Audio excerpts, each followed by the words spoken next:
Before we begin, please note that the information provided in this video is for educational and informational purposes only.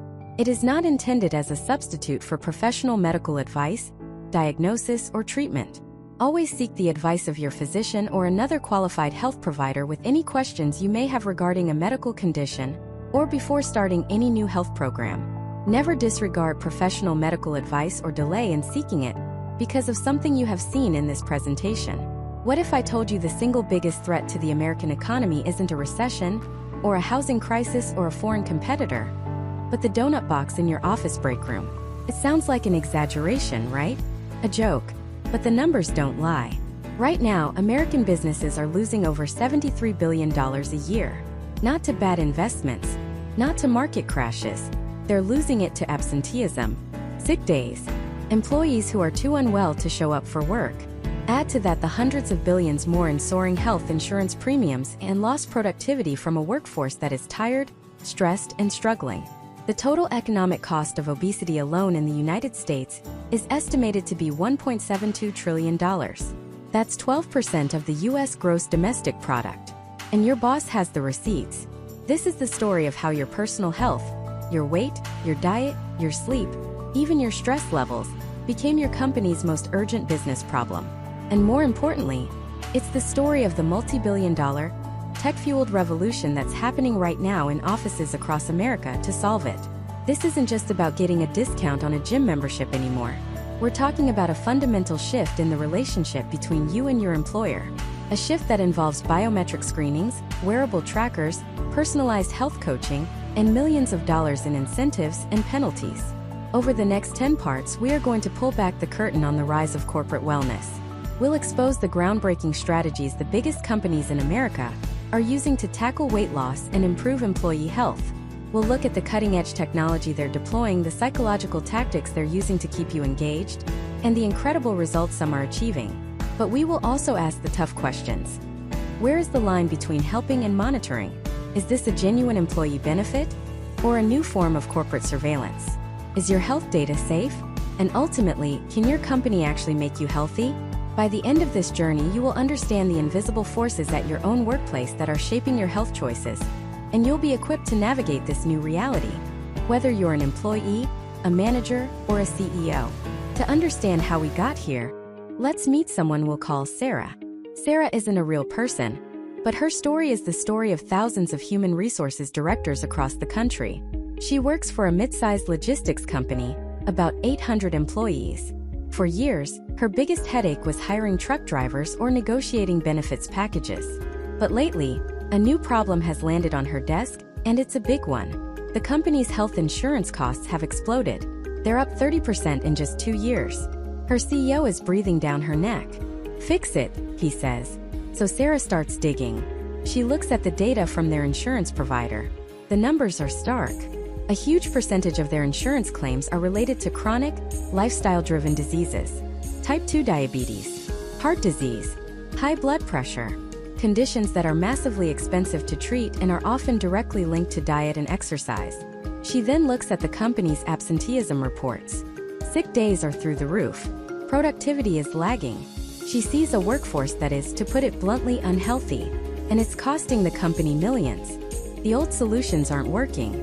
For years, they've had the standard wellness program. It was basically a newsletter with healthy recipes that nobody read and a small discount for a local gym that only the 10% of employees who were already fit used. It was a box to be checked. A feel-good measure that had zero impact on the company's bottom line. Sarah knew she needed something different, something drastic. And that's when she enters the sprawling, glittering, and incredibly profitable world of modern corporate wellness. She starts going to trade shows and taking calls from vendors, and what they promise her sounds like a miracle. They don't just sell gym discounts. They sell solutions. They sell data. They sell engagement. One company offers a comprehensive platform with a smartphone app. Employees can use it to track their meals, their steps, their sleep. They can join team-based weight loss challenges, competing against their colleagues for prizes.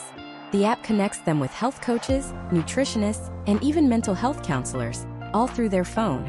Another vendor offers on-site biometric screenings. A nurse comes to the office, pricks everyone's finger, measures their blood pressure, their cholesterol, their body mass index. Suddenly, the company doesn't just know how much it's spending on healthcare. It knows exactly who is unhealthy and why. This data the vendor promises is the key. It allows them to target interventions, to identify high-risk employees and offer them extra support, to prove to the CEO with cold hard numbers that the program is working, that for every dollar they invest in wellness, they're getting $3 back in reduced healthcare costs and increased productivity. Positive ROI. To Sarah, this is a revelation. It's a way to finally tackle the problem that's been bleeding her company dry. It's a proactive, data-driven approach to a problem she thought was unsolvable. She can picture it now. Employees walking together on their lunch breaks, swapping healthy snacks, cheering each other on in a company-wide step challenge. A healthier, happier, more productive workforce. And a very happy CEO. She sees a win-win. But as she gets closer to signing a contract, a nagging feeling starts to creep in. The program isn't just about offering help. It's about creating incentives. Strong ones. The vendor suggests linking the results of those biometric screenings directly to the employee's insurance premiums. If your numbers are good, if your blood pressure is low and your BMI is in the healthy range, you pay less for your health insurance. A lot less. But if your numbers are bad, if you're overweight or a smoker, or your cholesterol is high, you pay more. A lot more. Suddenly, the friendly wellness program has teeth. It's not just an invitation to be healthy. It's a financial penalty for being unhealthy. And what about the data? The vendor assures her it's all aggregated and anonymized, that the company will never see an individual employee's health information, but they will see which departments are the least healthy. They will know what percentage of their workforce is obese, and they'll be tracking engagement, seeing who is participating and who is not. Sarah starts to wonder, where does encouragement end and coercion begin? Is it fair to charge someone more for insurance because of a number on a scale? What about employees with medical conditions that make it harder to lose weight? What about privacy? Her employees would be uploading the most personal details of their lives, what they eat, how they sleep, how they feel, onto a third-party platform. Could that data ever be used against them? Could it affect their career, their promotions, their job security? The dream of a healthier, happier workforce is now complicated by a vision of a monitored workforce. A place where every health choice is tracked, scored, and financially incentivized. This is the central dilemma that companies all across America are facing right now.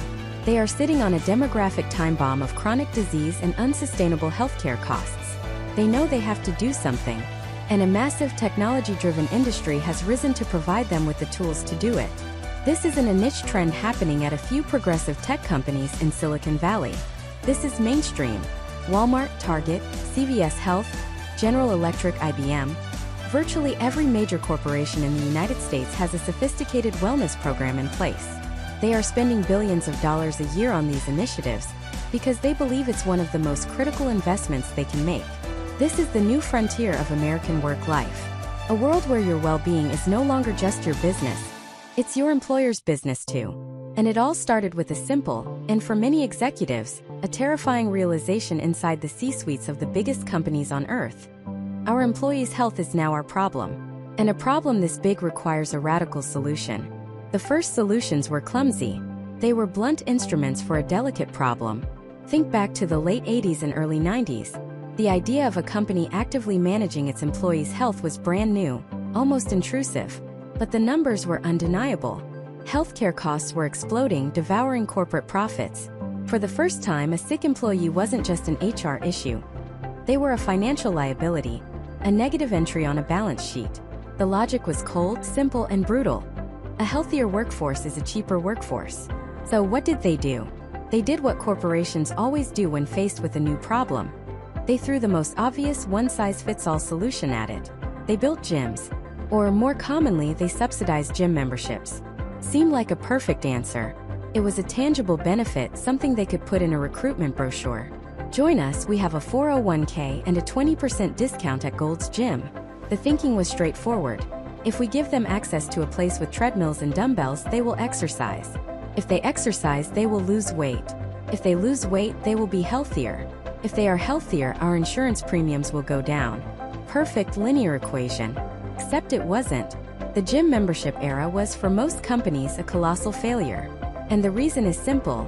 It only catered to the people who were already going to the gym anyway. It was a perk for the motivated, not a solution for the masses. For every employee who diligently went before work, there were 20 others whose key fobs gathered dust in a drawer. The unstated truth was that a lack of access to a squat rack wasn't the real barrier for most people. The barriers were time, energy, motivation, childcare, and the crushing exhaustion after an 8, 10, or 12-hour workday. The gym membership perk didn't solve any of those problems. It just gave people one more thing to feel guilty about not using. So companies were spending millions on memberships that went unused, and their healthcare costs kept climbing. The equation was broken. They needed something more. They needed to actively drive engagement. And that's when things got competitive. Someone somewhere in some conference room had a brilliant, terrible idea. They were watching television, saw the massive ratings for shows like The Biggest Loser, and thought, we can do that here. Thus began the age of the corporate weight loss challenge. It was a stroke of genius, or so it seemed. It took the passive, ineffective gym membership and turned it into an active, engaging, office-wide event. It had teams, it had weigh-ins, it had leaderboards posted in the break room, and it had a cash prize. It had all the ingredients for success: gamification, social pressure, and financial incentive. And for a short time it worked. The buzz was undeniable. People were talking, forming teams like the Slimpsons or Waste Management. They were swapping diet tips, going for walks together at lunch, and eagerly lining up for the weekly weigh-in. The numbers on the scale were dropping. Management saw this and they were ecstatic. They weren't just cutting healthcare costs. They were building camaraderie, teamwork, morale. They had finally cracked the code. But beneath the surface of this corporate-sponsored health kick, a much darker reality was taking shape. The focus wasn't on sustainable health. It was on winning. The leaderboard didn't care if you were building healthy habits. It only cared about the number that week. This single-minded focus on rapid short-term weight loss encouraged the most unhealthy behaviors imaginable. Employees were starving themselves the day before a weigh-in. They were dehydrating themselves to shed a few extra pounds of water weight. They were using dangerous crash diets, popping questionable supplements, and exercising to the point of injury, all for a shot at the $500 prize and office bragging rights. The psychological toll was even worse. Public weigh-ins, a practice that would be considered deeply humiliating in any other context, became a weekly ritual. Imagine your weight, a deeply personal and often sensitive number, being announced and recorded for all your colleagues to see. Imagine being the person who gained a pound that week, your team's name slipping down the leaderboard because of your failure. It fostered resentment, shame, and a toxic environment of judgment. Instead of building camaraderie, it pitted cubemates against each other. It turned wellness into a zero-sum game. And the worst part? It was all for nothing. The moment the competition ended, the behaviors vanished. The crash diet stopped, the extreme exercise ceased, and the weight came roaring back, often with a vengeance. The company hadn't taught anyone how to build a healthy lifestyle. It had only taught them how to game a system for 12 weeks. The entire experiment was a masterclass in how to create eating disorders and destroy office morale, all under the benevolent guise of wellness. HR departments started fielding complaints. Legal departments started worrying about liability. What if someone had a heart attack? What if this triggered a serious mental health crisis? The corporate biggest loser was a spectacular flameout. It was this failure, this expensive and damaging miscalculation, that led to the most important pivot in the history of corporate wellness. A handful of forward-thinking executives and HR leaders began to realize they had been asking the wrong question all along. The question wasn't, how do we get our employees to lose weight? The real question was, why are our employees unhealthy in the first place? And when they started digging into that question, the answer was uncomfortable. They found that the biggest drivers of poor health weren't just poor food choices or a lack of exercise. The biggest drivers were things the company had direct control over. It was stress from impossible deadlines. It was poor sleep from answering emails at 11 p.m. It was financial anxiety from being underpaid and overworked. It was the mental exhaustion of a toxic work environment. It was the fact that people were too drained by their jobs to have any energy left over to cook a healthy meal or go for a run. The stunning epiphany was this: you can't fix people who are being broken by the system you created. You can't offer a yoga class to solve burnout caused by a 70-hour work week. You can't run a weight loss challenge to fix the health problems caused by chronic stress. The problem wasn't just the employee's body. It was the entire ecosystem of their life, and work was a massive part of that ecosystem. Health wasn't a simple physical input-output equation. It was a complex, interwoven web of physical, mental, emotional, and even financial well-being. This was the paradigm shift, the move from health to wellness. And it changed everything.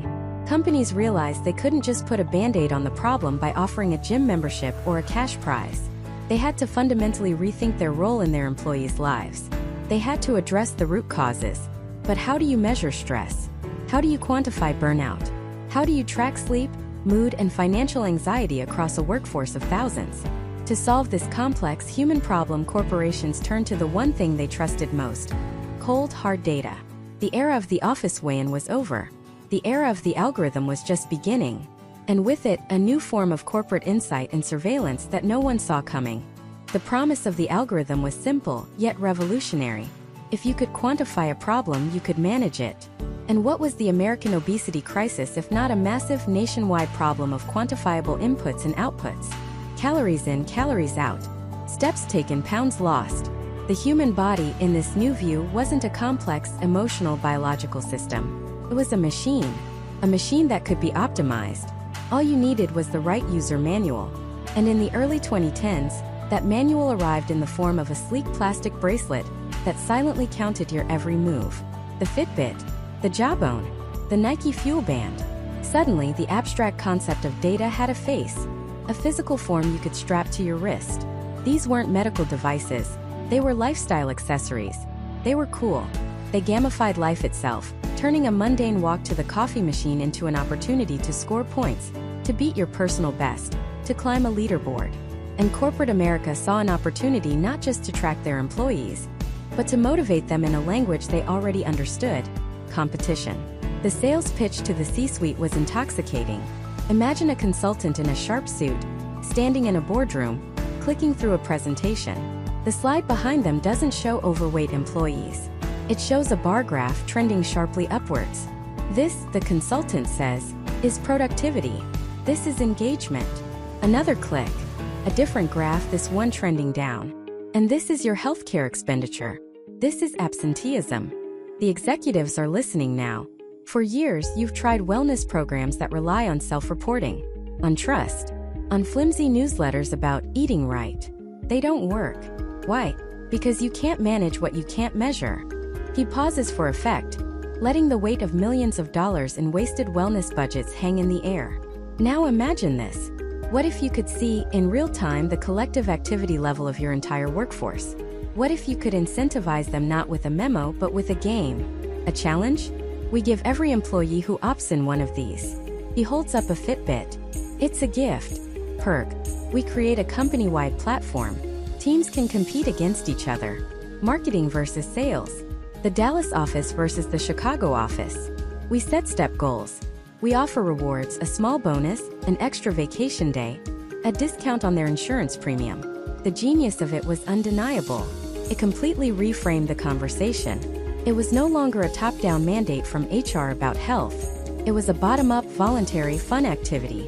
It was about team building and friendly competition. The company wasn't telling you to lose weight. It was simply giving you a tool and cheering you on. The cost of the devices was a rounding error compared to the potential savings on insurance.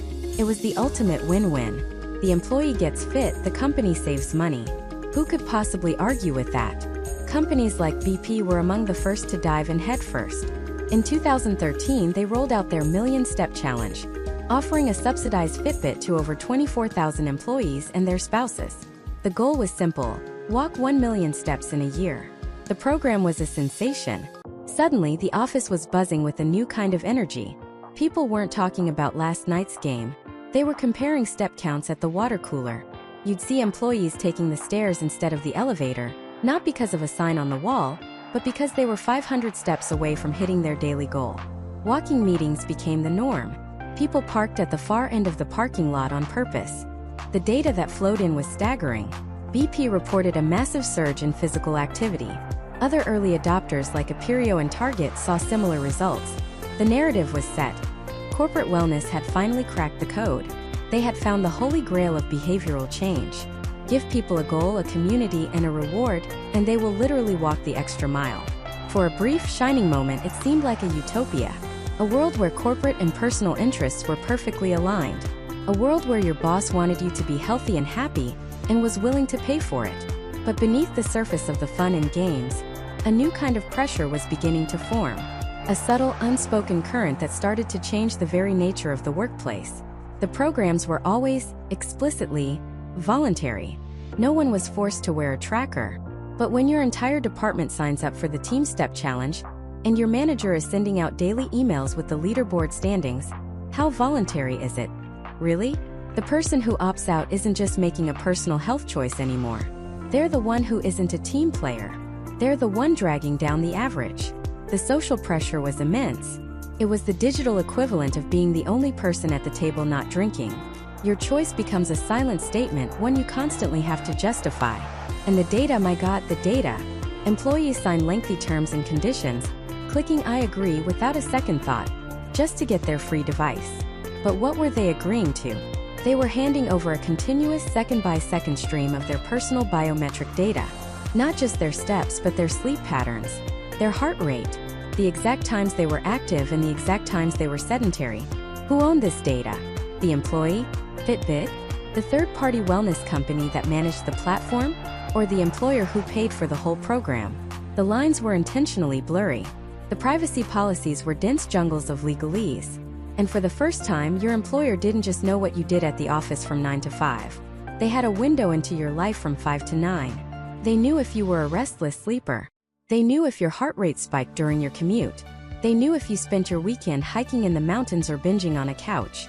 The initial promise was that this data would be anonymized and aggregated, used only to track broad trends. But that promise soon began to fray at the edges. Managers, who were also participants, could see the individual step counts of their direct reports on team leaderboards. It was meant for motivation, but it created a new, insidious metric for performance. It was impossible not to notice that Sarah in accounting, who was always at the top of the step chart, was also perceived as a go-getter, a high-energy employee. And that Mark, who was consistently at the bottom, was maybe seen as a little less engaged. No one said it out loud. It wasn't an official KPI. But the information was there, coloring perceptions, planting seeds of bias. The Fitbit on your wrist was no longer just a fitness tracker. It was a silent scorekeeper, broadcasting a constant signal about your lifestyle, your energy, your choices. It was a testament to your commitment, not just to your own health, but to the new corporate ethos of relentless, quantifiable optimization. The line between personal wellness and professional performance was dissolving. And the data collected in the name of helping employees was about to be weaponized in ways no one could have imagined. The goal was no longer just to lower insurance costs. It was to build a profile of the perfect employee, and to identify anyone who didn't fit.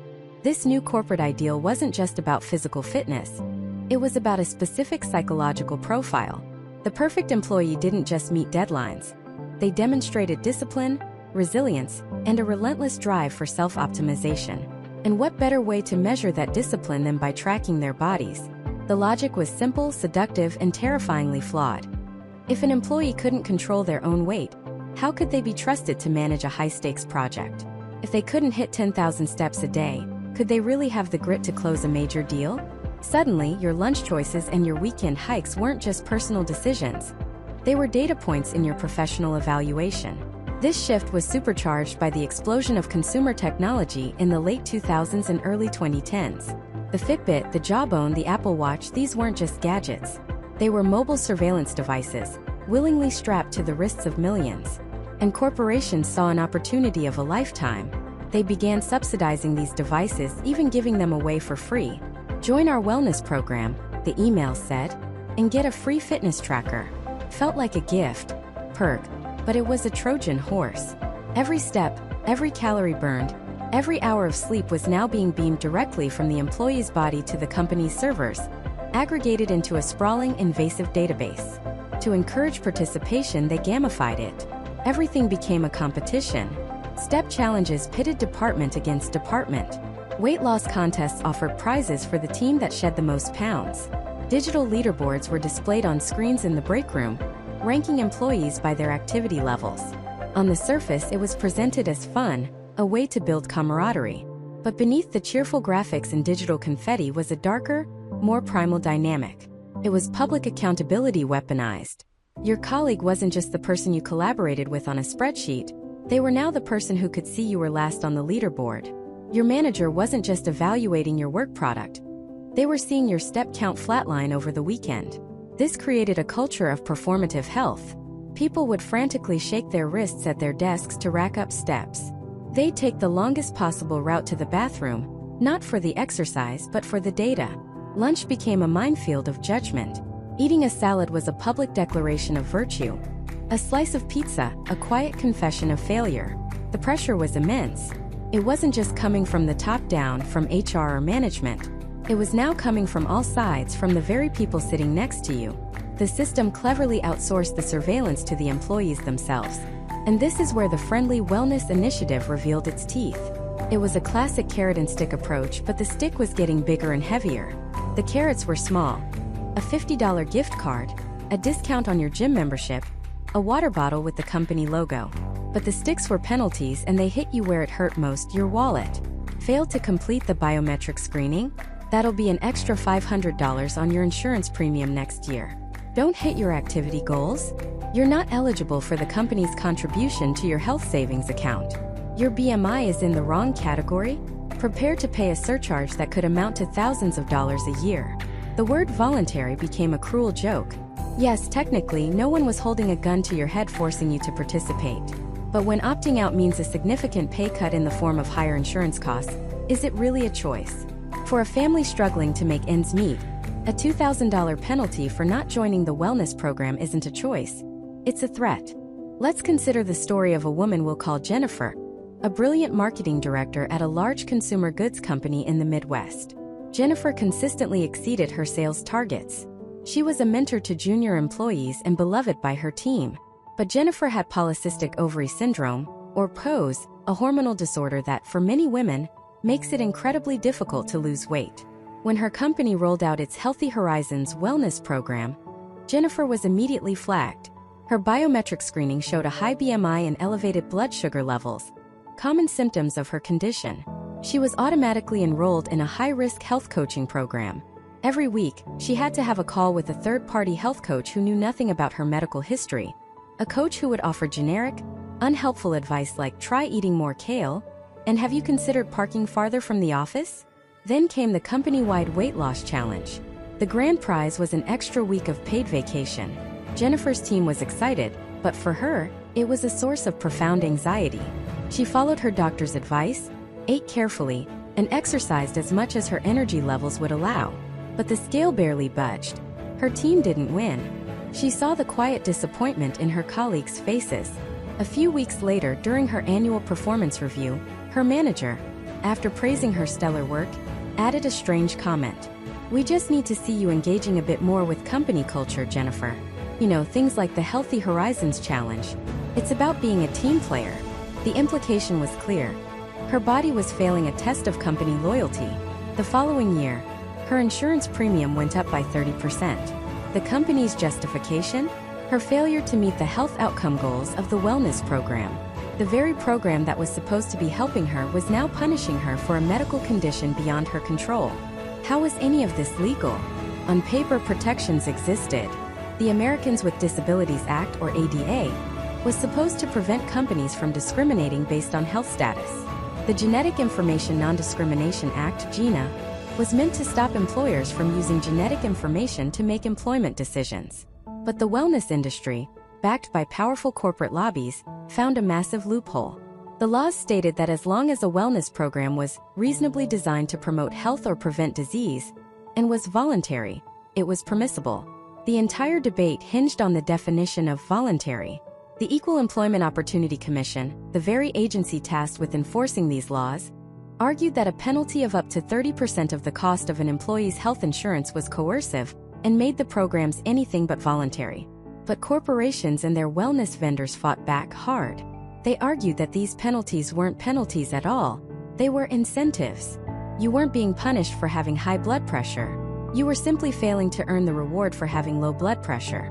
It was a masterful, insidious piece of corporate doublespeak.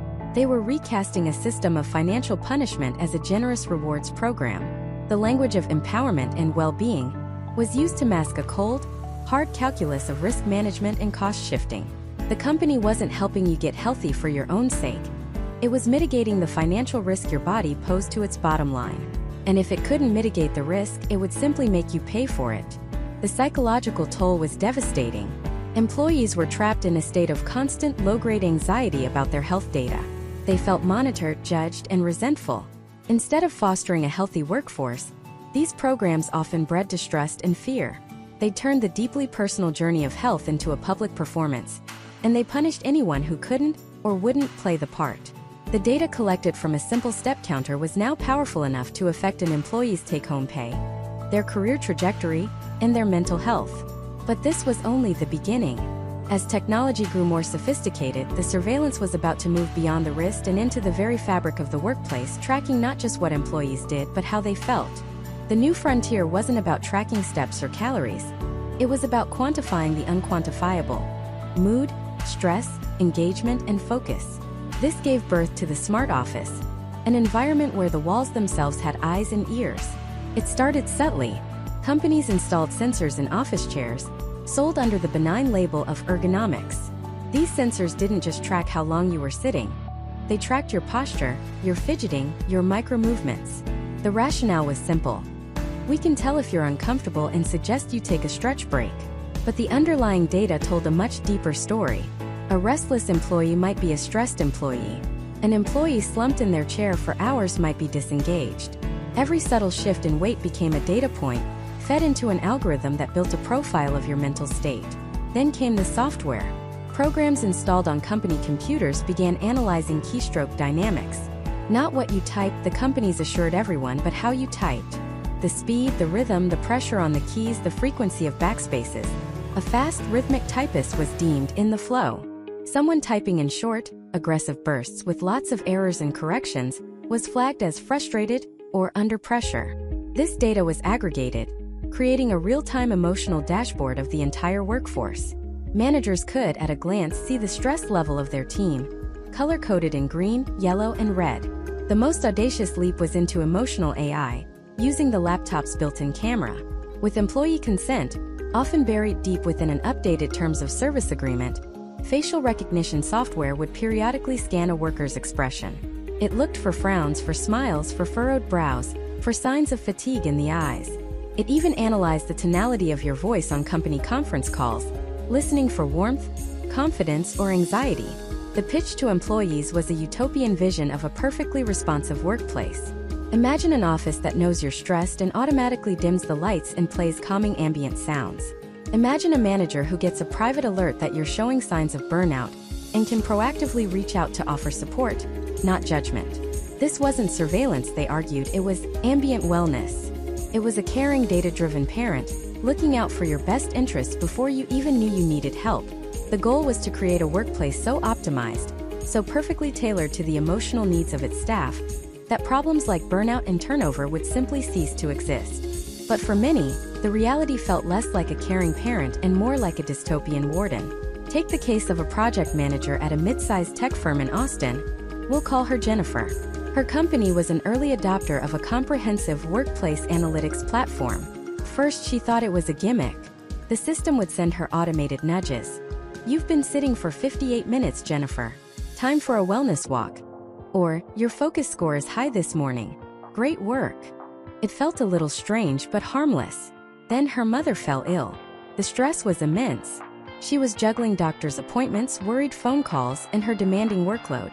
She was still hitting all her deadlines, her projects were on track, but she was emotionally exhausted. And the system noticed. Her typing became more erratic. The facial analysis picked up her strained expression. The sensors in her chair registered her constant, anxious fidgeting. One afternoon, she was called into her director's office. He pulled up a dashboard on his monitor. On it was Jennifer's profile, complete with a wellness score that had plummeted into the red zone. "Jennifer," he said, avoiding eye contact, "the system has flagged a significant drop in your engagement metrics. Your sentiment analysis is trending negative, and it's starting to correlate with a slight dip in your team's aggregate productivity." He wasn't asking if she was okay. He wasn't offering support. He was presenting her own emotional state back to her as a failed key performance indicator. The conversation wasn't about her well-being. It was about her emotional non-compliance.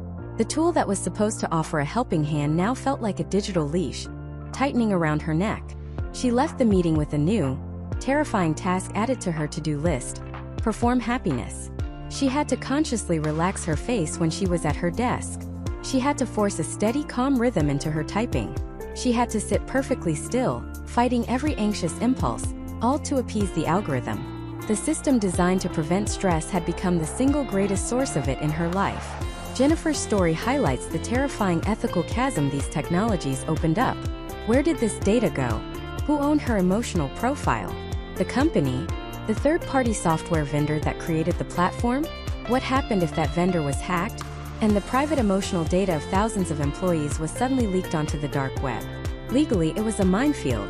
Health information is protected by laws like HIPAA, but is a stress score derived from your typing speed legally considered health information? The law was written for a world of paper charts in doctors' offices, not for a world of real-time emotional surveillance. Companies were exploiting this gray area, collecting some of the most intimate data imaginable with little to no oversight. And they raised an even more insidious question. Could this data be used to make decisions about promotions or even terminations? Officially, the answer from every company was a resounding of course not. But in practice, the lines were hopelessly blurred. If a manager has to choose between two equally qualified candidates for a promotion, and one has a consistently green resilience score, while the other frequently dips into the yellow, is it truly possible for that data not to influence the decision? The data created a new invisible barrier, a form of algorithmic bias where employees could be penalized not for their work, but for their feelings. This wasn't just a niche trend. The market for effective computing, or emotional AI, was exploding. Major corporations were pouring billions into developing and implementing these systems, all under the banner of improving employee wellness and productivity. But the psychological cost was immense. It fostered a culture of profound inauthenticity. The workplace, already a stage for a certain level of professional performance, was now demanding a full-blown emotional performance as well. It discouraged the very vulnerability and trust that are the cornerstones of a healthy team. If you're struggling, the last thing you want to do is admit it to the all-seeing algorithm that reports directly to your boss. So you suppress it. You put on a brave face, you smile for the camera, you type with a placid rhythm, and you hope the machine classifies you as well.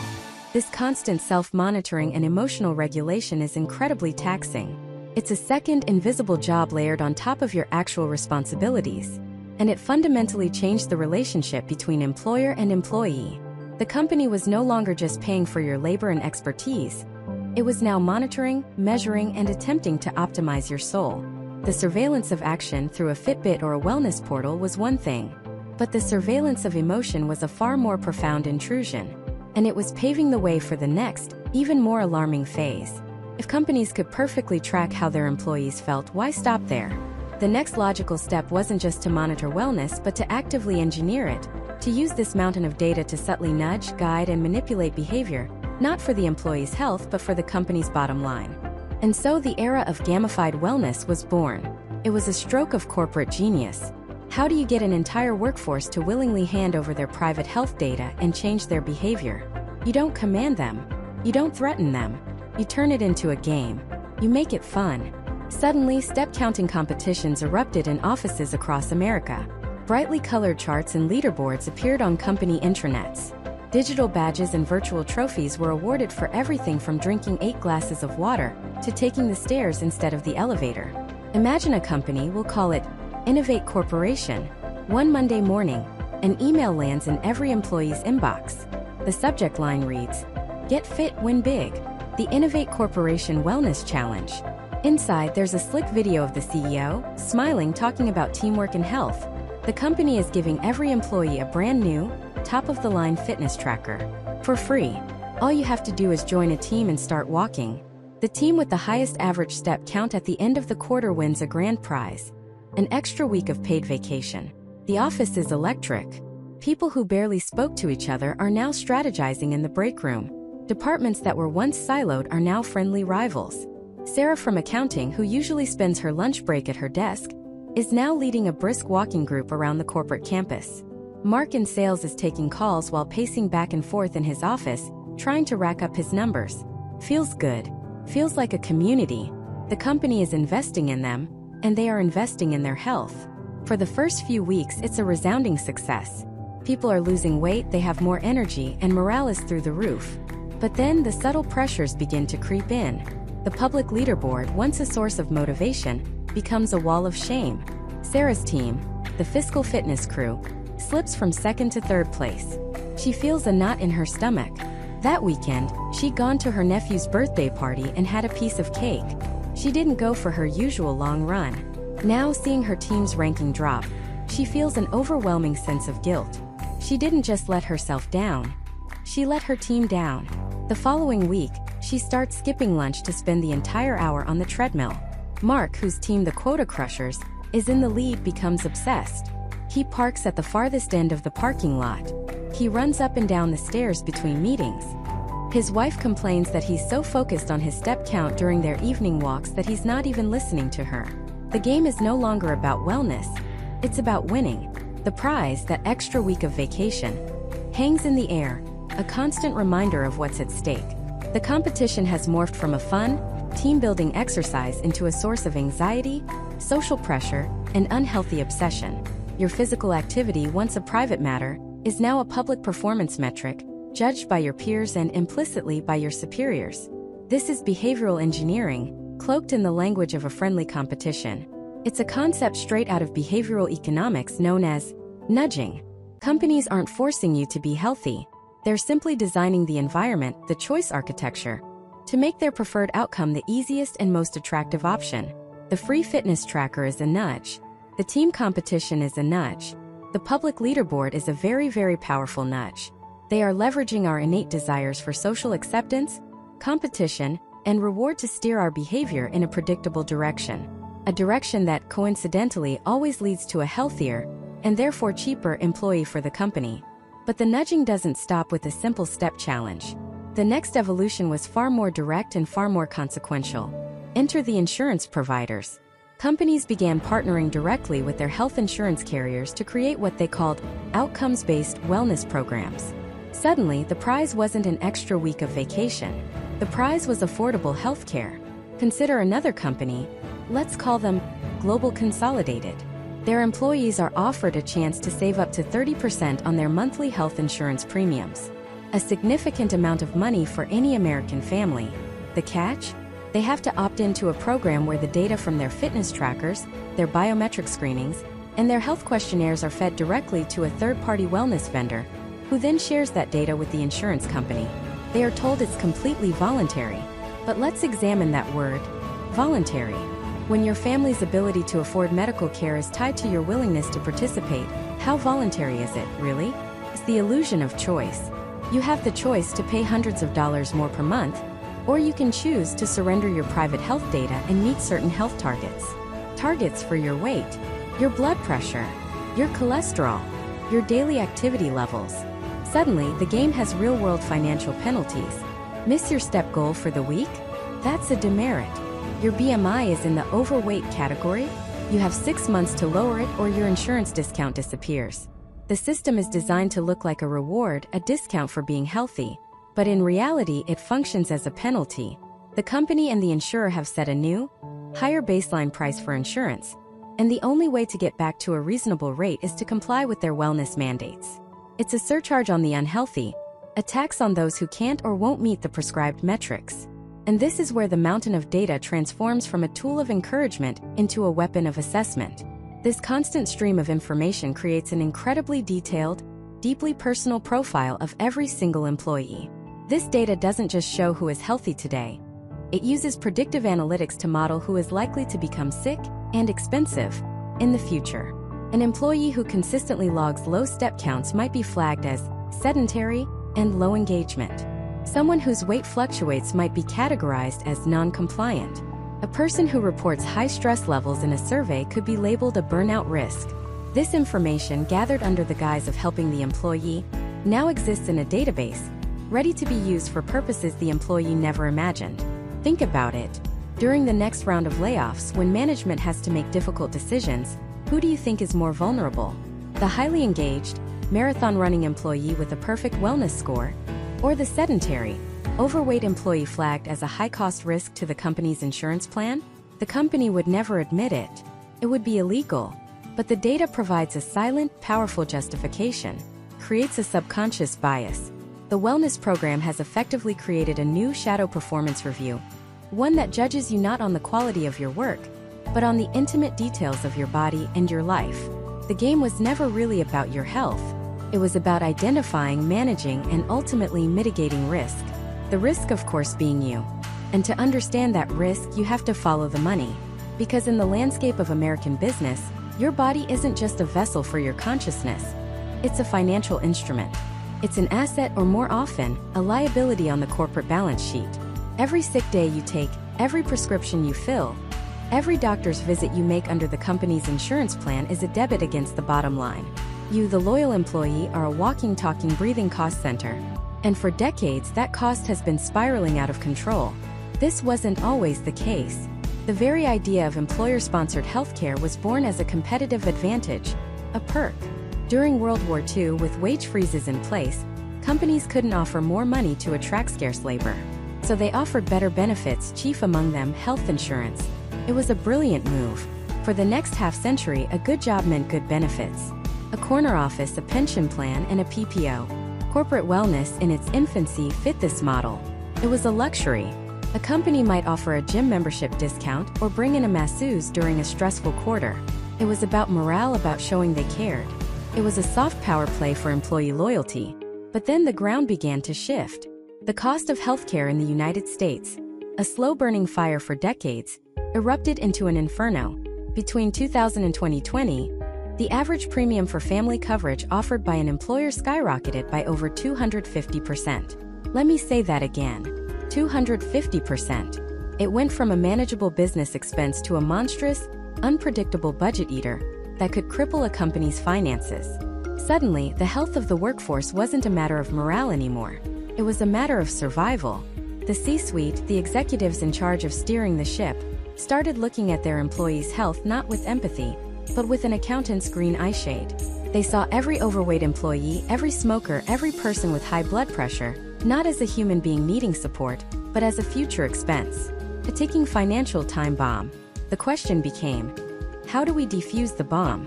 How do we control this uncontrollable cost? They needed a new strategy. Not just offering a perk, but actively intervening, managing the risk. And that's when the entire philosophy of corporate wellness was reborn. It was no longer about making employees feel good. It was about making them cheaper. The goal shifted from retention to cost containment. And for that, they needed a weapon. A tool that would allow them to legally and systematically push employees toward behaviors the company deemed financially advantageous. That weapon was handed to them, gift-wrapped by the United States government. In 2010, the passage of the Affordable Care Act, or ACA, fundamentally and forever changed the game. While the public debate raged on about individual mandates and public options, a lesser-known provision was quietly codifying a massive power shift in the American workplace. The ACA gave employers explicit permission to charge employees drastically different rates for the same health insurance based on their health outcomes. Before the ACA, the rules were murky. Companies could offer small discounts for participating in a wellness program, like filling out a questionnaire. But they couldn't really penalize you if your results weren't what they wanted. The ACA changed that. It gave companies a government-stamped seal of approval to charge employees up to 30% more for their health insurance premiums if they failed to meet specific health targets. 30%. And for programs designed to reduce tobacco use, that penalty could go as high as 50%. Think about what this means. Your salary might be $60,000 a year, but if your BMI is over 29, or your cholesterol is above 200, your employer can now legally dock your effective pay by thousands of dollars a year through higher insurance costs. Your personal private health data, numbers that used to be a confidential conversation between you and your doctor, was now directly linked to your compensation. The wall between your personal life and your professional life wasn't just breached. It was demolished by federal legislation. This provision acted like a starting gun for a corporate gold rush. An entire industry, a multi-billion-dollar ecosystem of wellness vendors, tech startups, and consultants, exploded into existence almost overnight. They descended on corporate America with a slick and seductive sales pitch. The pitch went something like this. Your employees are your biggest liability. Their poor health choices are bankrupting you. But we have the solution. We have the technology, the platforms, the coaches. We will monitor your employees. We will track their steps, screen their blood, and analyze their data. We will nudge them, incentivize them, and penalize them into becoming healthier, more productive, and most importantly, cheaper. They sold a vision of a perfectly optimized workforce. A company where every employee's biometrics were tracked in real time on a dashboard in the HR department. An office where financial bonuses weren't tied to sales targets, but to waistband sizes. They promised a staggering return on investment, a magic number that became the gospel of the wellness industry. For every $1 you invest in our wellness program, you will save $3 in healthcare costs. The legendary 3-to-1 ROI. Some even claimed it was as high as 6-to-1. To a CEO staring down the barrel of a 10% annual increase in insurance premiums, this promise was irresistible. It was a silver bullet. It wasn't just a way to save money. It was a way to exert control over the single most volatile part of their budget. And so they bought in. By the truckload, companies across America poured billions into these comprehensive, data-driven wellness programs. Mandatory biometric screenings became as common as the annual holiday party. Employees were handed Fitbits and told their step counts were being monitored. They were invited to health coaching sessions to discuss their diet and exercise habits with a stranger employed by a third-party vendor. They were asked to pee in a cup and have their blood drawn in a conference room, all under the benevolent guise of caring for their well-being. The transformation was absolute. The friendly gym discount of the 1990s had morphed into a sprawling, invasive surveillance apparatus that treated employees like assets to be managed and risks to be mitigated. The intimate details of your body, your weight, your blood sugar, your smoking status, your stress levels were no longer your own. They became corporate data points, fed into an algorithm designed to predict your cost and modify your behavior for the benefit of the company's bottom line. The entire system was built on that one simple, seductive promise, that this vast expenditure of money and this deep intrusion into privacy would pay for itself. That it would not only make employees healthier, but that it would deliver that coveted 3-to-1 return on investment. But what if it didn't?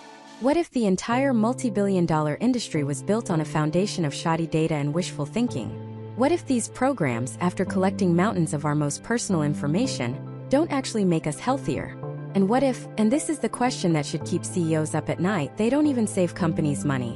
What if the whole thing is a lie? To answer that, we have to follow the money. Because for decades, the entire corporate wellness industry was built on one single earth-shattering promise: a guaranteed return on investment. The pitch was simple, almost beautiful in its clarity. For every $1 a company spends on our wellness program, you will get $3 back in saved healthcare costs. Some vendors even promise $6 back. A 300% to 600% return. It sounded less like a health initiative and more like the greatest stock tip in history. And for a CEO staring at a spreadsheet where healthcare costs are exploding year after year, that promise was irresistible.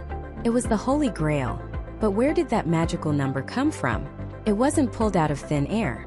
It came from a handful of early, widely publicized studies from the 80s and 90s, looking at pioneering programs at companies like Johnson & Johnson. These studies showed incredible results. The employees who participated in the wellness programs were, in fact, healthier and cost the company less money. The case was closed, the 3-to-1 ROI was born, and an entire industry was built on its back. There was just one tiny fatal flaw in all of that research. A flaw so obvious in hindsight it's almost embarrassing. It's called selection bias. Think about it. Who is the most likely person to voluntarily sign up for a company-sponsored weight loss challenge, a 5K run, or a nutrition seminar? Is it the 40-a-day smoker who hasn't seen a vegetable in a decade? Or is it Susan from accounting who already runs marathons on the weekend and meal preps her kale salads every Sunday? The people who sign up for wellness programs are, by and large, already well. They are the worried well. They are already engaged with their health, already motivated, and already cheaper to insure. The programs weren't turning unhealthy people into healthy people. They were simply attracting the healthy people who were already there. The company would then compare this self-selected group of health nuts to the general employee population and declare victory. It's like opening a premium gym, seeing that all your members are fit, and then claiming your gym is the secret to their fitness. You didn't cause the outcome, you just attracted people who already had it. The entire financial premise of a multi-billion-dollar industry was built on a statistical illusion. For years, this was just a nagging suspicion among a few skeptical academics. But then the hard evidence started to roll in. And it wasn't just a trickle, it was a tidal wave. In 2013, the RAND Corporation, a deeply respected nonprofit research institution, released one of the most comprehensive reports on workplace wellness ever conducted. They analyzed years of data from millions of employees. Their conclusion? The wellness industry's claims were a fantasy. The RAND report found that wellness programs had a negligible, almost non-existent effect on a company's healthcare spending. The real ROI wasn't one. It was barely one. For every dollar spent, they got about $1.50 back. And most of that small return didn't even come from making people healthier. It came from disease management programs that helped people who were already sick manage their conditions. The lifestyle management part, the weight loss challenges, the step counters, the nutrition apps, the very heart of modern corporate wellness produced zero, and I mean zero statistically significant savings. But the real bombshell, the study that should have ended the debate forever, landed in 2019. It was published in the prestigious Journal of the American Medical Association, or JAMA. Researchers from the University of Illinois and Harvard ran the first large-scale, gold standard randomized controlled trial on a corporate wellness program. This is the same method we use to test if a new cancer drug actually works. It eliminates selection bias completely. They took 20 different locations of the supermarket chain BJ's Wholesale Club and randomly assigned them. Half the stores got the comprehensive wellness program, with all the biometric screenings, health coaching, and workshops. The other half got nothing. They were the control group. Then the researchers just watched. For 18 months they tracked everything. Healthcare spending, clinical health outcomes, sick days, even employee productivity. The results were devastating. After a year and a half, there was no significant difference between the two groups. None. The employees who went through the wellness program were not healthier. Their cholesterol, blood pressure, and BMI were statistically the same as the group who did nothing. They didn't visit the hospital less. And crucially, they did not cost the company less money. Healthcare spending was identical across both groups. The program that BJ's paid for, the program that millions of Americans are pushed into every year, had achieved absolutely nothing. It was a complete and total failure on every metric it promised to improve. The lie was exposed. The V1 ROI was a myth. The emperor had no clothes. So, did this multi-billion-dollar industry pack up its bags, apologize for the misunderstanding, and quietly disappear? Of course not. They did what any massive industry does when the facts turn against it. They didn't change the product. They changed the marketing. Suddenly, the conversation was no longer about ROI, or return on investment. A new acronym started appearing in all the sales brochures and conference presentations. VOI, value on investment, sounds similar, but it is a world apart. Value on investment is a brilliant, slippery piece of corporate jargon. It argues that the real benefit of wellness programs isn't found in hard numbers like healthcare savings. Oh no, it's much bigger than that. It's about the intangibles. It's about improving company culture, boosting employee morale, increasing engagement and productivity, attracting and retaining top talent. How do you measure company culture in dollars and cents? You can't. How do you prove that a step-counting challenge is the reason your best engineer didn't leave for a competitor? You can't. It's a ghost. It's a feeling. It's completely unprovable, which makes it the perfect defense. The industry moved the goalposts from the balance sheet to the vibes board, and companies bought it. They continue to buy it, spending more on wellness every single year, despite a mountain of evidence showing it's a financial black hole. Why? Because it feels like the right thing to do. It's a visible, tangible sign that the company cares. In an era of intense competition for talent, offering a flashy wellness program with an app and free coaching looks like a great perk on a job description. It's easier, cheaper, and much less controversial than offering what employees really want: higher wages, better health insurance, more paid time off, and a less stressful work environment. A wellness program is a convenient, feel-good substitute for genuine structural change.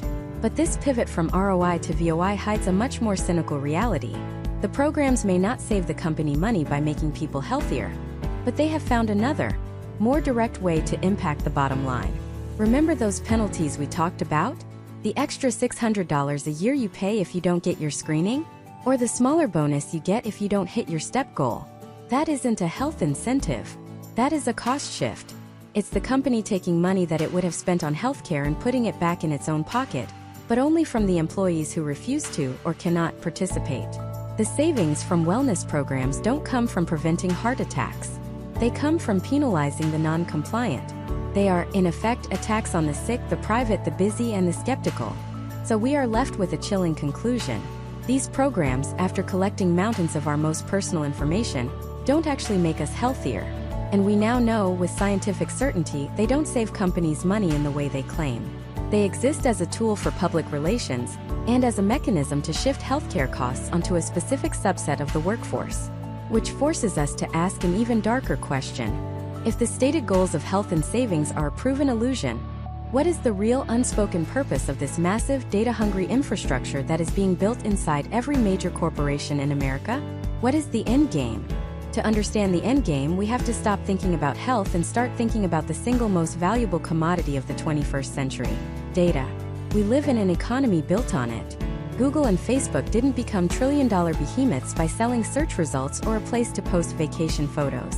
They became empires by collecting vast, granular data on human behavior, processing it with powerful algorithms, and using the resulting insights to predict and influence our future actions. They know what you want to buy before you do. They know what news will make you angry, what video will make you laugh, and what ad will make you click. Their product isn't the platform. Their product is a prediction of you. For decades, this model was confined to our consumer lives. We traded our personal data for the convenience of a free search engine or a social network. But corporations looked at this model with envy. They realized they were sitting on a goldmine of human capital, but they only had data on their employees from 9 to 5. What if they could get the other 16 hours? What if they could get the data from inside their bodies? What if they could apply the same predictive power that sells us sneakers to manage their own workforce? Corporate wellness is the Trojan horse designed to do exactly that. It's the mechanism for extending corporate data collection from your work computer to your entire life. It's the permission slip we sign to be monitored 24/7. The true goal is not to create a healthier workforce. The true, unspoken goal is to create a quantified workforce, a predictable workforce. It's about taking the messy, unpredictable, and expensive business of employing human beings and turning it into a neat, orderly, data-driven science. It's about risk mitigation on a scale never before imagined. Think about the data points being collected. It started with steps and weight. Simple, non-invasive. But now, the latest wearables track heart rate variability, a key indicator of stress. They track sleep quality, duration, and interruptions. Apps log every calorie you consume. Some programs are integrating data from smart scales, blood pressure cuffs, and glucose monitors. They want to know your resting heart rate when you wake up, your stress levels during a commute, and how you metabolize the lunch you just ate. This fire hose of intimate, biological data is fed into the servers of third-party wellness vendors, who then apply the same machine learning and predictive analytics that power Wall Street and Silicon Valley. And the predictions they can make are terrifyingly specific. An algorithm can analyze your grocery purchases, activity levels, and sleep patterns and flag you not as diabetic, but as pre-diabetic. It can calculate a precise percentage risk that you will develop a costly chronic condition in the next 3 to 5 years. What does a company do with that information? The wellness vendor might helpfully target you with ads for diabetes coaching. But that risk score now exists. It becomes a permanent part of your aggregated employee profile. It's a number that defines your future cost to the company. Consider mental health. A wearable that tracks your sleep patterns and heart rate variability can create a startlingly accurate picture of your stress levels. An algorithm can identify patterns that correlate with anxiety, depression, or burnout long before an employee ever would, or could, report it to HR. On the surface, this sounds benevolent. We can intervene before someone reaches a crisis. But it also becomes a tool for social sorting. Who gets assigned to the high-stakes career-making project? The employee with the resilient biometric profile, or the one whose data suggests they're a burnout risk? The algorithm creates a new, invisible barrier to advancement, one based not on performance, but on a prediction of future emotional or mental fragility. And it gets even more invasive. In 2012, the New York Times published a famous story about how the retailer Target figured out a teenage girl was pregnant before her own father did, simply by analyzing her shopping habits. Now, imagine what an employer can predict with 24/7 access to a woman's biometric data. Changes in resting heart rate, sleep patterns, body temperature, and activity levels can be powerful predictors of pregnancy, sometimes weeks before a woman is even aware of it herself. Federal law prohibits discriminating against pregnant employees. But what if a manager, looking at a departmental risk dashboard, sees that a key employee has been algorithmically flagged as high probability for a life event-related leave of absence. The manager might not even know it means pregnancy. They just see a risk score. And that score might subconsciously influence decisions about promotions, assignments, and future investment in that employee. It's a form of discrimination so subtle, so buried in layers of data and algorithms, that it becomes almost impossible to prove. This is the end game. The complete erasure of the boundary between our personal and professional lives. Your body becomes a corporate asset, a stream of data to be monitored, analyzed, and optimized for maximum efficiency and minimum cost. The power dynamic shifts profoundly. It's no longer just about your performance at work. It's about your performance as a human being, rated 24 hours a day. Are you sleeping correctly? Are you eating approved foods? Are you managing your stress in a cost-effective manner? Failure to comply, or simply having a body that produces the wrong data, can have real-world consequences for your career and livelihood. This isn't about health. It's about control. It's a new digital form of scientific management, pioneered by Frederick Taylor a century ago with his stopwatch and clipboard. But Taylor could only optimize the physical movements of a factory worker on the assembly line. The new Taylorism, powered by corporate wellness data, seeks to optimize the entire human being, our sleep, our food, our stress, our very biology. It's about building a workforce with no surprises, a workforce where every potential problem, from a common cold to a mental health crisis to a pregnancy, can be predicted and managed before it ever impacts the bottom line. It's about transforming employees from people into predictable assets.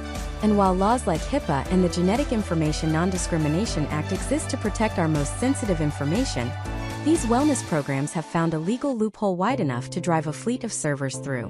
By making the programs technically voluntary, even if opting out costs you thousands of dollars a year, and by funneling the data through third-party vendors who anonymize it, corporations create a shield of plausible deniability. Your boss doesn't see your individual sleep score, but he does see a dashboard showing which departments have the highest stress risk profiles. And those aggregated, anonymous insights are more than enough to shape policy, restructure teams, and make decisions that will profoundly impact the lives of every single person in that company. The goal was never to make us healthier. The goal was to make us knowable. Because in the new corporate economy, the knowable employee is the controllable employee. And the controllable employee is the profitable employee. So if the infrastructure is built, the data is flowing, and the predictions are being made, what does this future actually look like? What happens when the algorithm, not a human, decides who is fit for the job? Imagine a world, not in the distant future, but just a few years from now. You're applying for your dream job. You've polished your resume, nailed the interviews, and your references are glowing. But the final hurdle isn't a person. It's a dashboard. On one side of the screen are your credentials.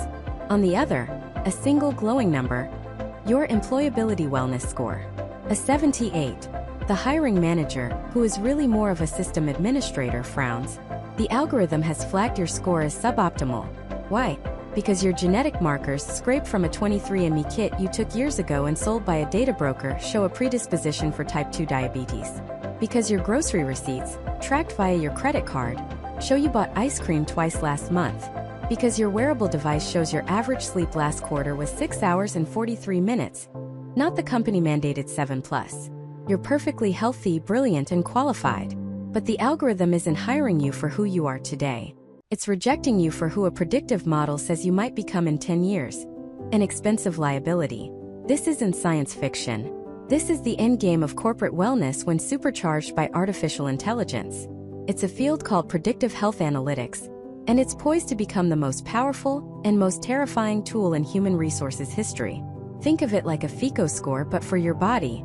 Your credit score predicts your likelihood of defaulting on a loan based on your financial history. Your health score would predict your likelihood of becoming a drain on company resources based on your entire life's data. And just like a FICO score, it would follow you everywhere, dictating your opportunities, your career trajectory, your earning potential. From a purely cold, corporate calculus, the logic is seductively simple. The single biggest, most unpredictable cost for many large U.S. companies is employee healthcare. A workforce that is sick, stressed, and tired is a workforce that is expensive and unproductive. So, what if you could eliminate that unpredictability? What if you could build a workforce that was, by design, biologically optimized for profit? Using predictive analytics, A company could assemble what it deems the perfect team. The algorithm could analyze health data to identify individuals who are morning people and put them on the early shift. It could identify employees with high stress resilience and assign them to high-pressure projects. It could even predict interpersonal compatibility based on biometric responses, creating teams that are algorithmically guaranteed to have good chemistry. The promise is a hyper-efficient, self-regulating, and maximally profitable organization. The algorithm doesn't have personal biases. It doesn't play favorites. It just looks at the data and makes the most logical, cost-effective decision. A 5% increase in the average employee wellness score, the pitch deck might say, correlates to a 12% decrease in absenteeism and a 7% increase in quarterly revenue. In the boardroom, these numbers are irresistible. They represent a new frontier of competitive advantage. But for the employee, this data-driven utopia is a psychological prison. The voluntary wellness program is no longer a perk. It's a high-stakes performance you can't afford to fail. Every choice becomes a data point for your corporate overlords. That slice of birthday cake in the break room? The system logs the sugar intake. Decided to take the elevator instead of the stairs? Your step count drops and your score gets dinged. Had a few sleepless nights because your child was sick? The algorithm flags you for potential burnout and decreased productivity. The gamification of health, earning points for steps, winning badges for meditation, stops being fun when losing the game means being passed over for a promotion. This creates a terrifying new form of discrimination, one that is subtle, automated, and almost impossible to prove. It's called algorithmic bias. An algorithm is only as good as the data it's trained on, and that data is a reflection of our unequal society. Imagine an algorithm trained on the health data of a company's existing senior leadership, who are statistically likely to be affluent, white, and male. The system would learn that the ideal employee profile matches that demographic. It might then penalize a female applicant whose hormonal fluctuations it misinterprets as instability. It might downgrade an applicant from a low-income neighborhood because their diet, limited by cost and access to fresh food, doesn't match the affluent ideal. The algorithm doesn't know it's being classist or sexist. It's just matching patterns. It provides a veneer of data-driven objectivity to justify old, ugly prejudices. Let's make this real. Meet Sarah, a brilliant project manager, consistently ranked as a top performer. She's on the shortlist for a director-level promotion. Her company has a state-of-the-art, voluntary wellness program that's integrated with hiring and advancement decisions. For 2 years, Sarah has been a model participant. She logs her 10,000 steps, her green smoothies, her 8 hours of sleep. Her wellness score is a pristine 92. Then her mother is diagnosed with cancer. Sarah becomes a part-time caregiver. Her life is thrown into chaos. She starts missing her morning runs. She's too exhausted to cook, so she orders takeout. Her wearable device tracks her heart rate, which is elevated from the constant stress. Her sleep is fragmented. Over 3 months, her wellness score plummets from 92 to 65. Her human manager knows what's going on. He writes her a glowing performance review, highlighting her resilience and her ability to deliver results even under immense personal strain. He champions her for the promotion, but the decision isn't just his to make. The promotion committee consults the analytics dashboard, and the algorithm tells a different story. It sees Sarah's plummeting health metrics and flags her as a high-risk asset. It predicts a 40% probability of long-term sick leave within the next 18 months. It forecasts a 25% decline in her team's productivity if she's promoted to a more stressful leadership role. The algorithm doesn't see a devoted daughter, sees a liability, sees a bad investment. The promotion is given to another candidate, someone with a lower performance rating, but a wellness score of 88. Sarah is never told the real reason. The official feedback is vague, citing a more competitive candidate pool. She has no idea that she was judged not on her proven track record of success, but on a machine's prediction of her future failure. She was outmaneuvered by an invisible force, a ghost in the machine that calculated her grief as a corporate risk. This is the chilling reality of a world where human value is reduced to a data point. It creates a permanent, unforgiving class system based on our biology, a system where you are not just competing with your colleagues for a promotion, but with a healthier, more optimized version of yourself that the algorithm demands you be. In this new world of algorithmic management, the rules are written in code, not in law books. And that raises the most terrifying question of all. When the algorithm discriminates, who do you sue? The company the software developer, or the machine itself? The legal and ethical battleground for our biological data is just beginning to take shape, and the front lines are drawn right inside your office.